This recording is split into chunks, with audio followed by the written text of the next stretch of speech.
नमस्कार मंडळी, आज आहे सोमवार आला आणि माझं मोटिवेशन ऑफलाईन गेलं। आज सकाळची सुरुवात झाली काही अशा प्रकारे। सकाळी मी घासून घेतले भांडे। प्रत्येक रविवारी मी हेच म्हणते की उद्यापासून नवीन सुरुवात, आपलं आयुष्य बदलून जाईल। पण जसा सोमवार येते तशी मी म्हणते की अजून थोडेसे 5 मिनिट एक्स्ट्रा भेटावं। इकडे मी भांडे वगैरे घासून घेतले आणि बनवला चहा।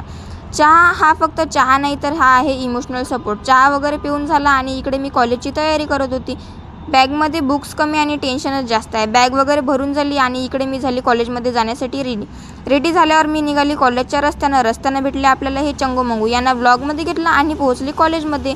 तर ह्या इकडे अशा काहून उभ्या आहेत तर काही नाही, आज होती आमची ईएसची टेस्ट कॅन्सल झाली म्हणून मग आम्हाला खूप खुशी झाली। आम्ही चाललो वापस आमच्या क्लासमध्ये असं चाललो होतो की जसे आम्ही कुठं रेट टाकण्यासाठी चाललो। लंच ब्रेक झाला। लंच ब्रेकमध्ये आम्ही खाल्ल्या इडल्या। सरांनी आमच्यासाठी स्पेशल इडल्या आणल्या होत्या।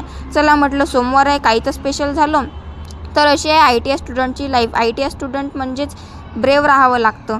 तर कसा वाटला व्लॉग नक्की लाईक करा, शेअर करा आणि सबस्क्राईब करा। धन्यवाद।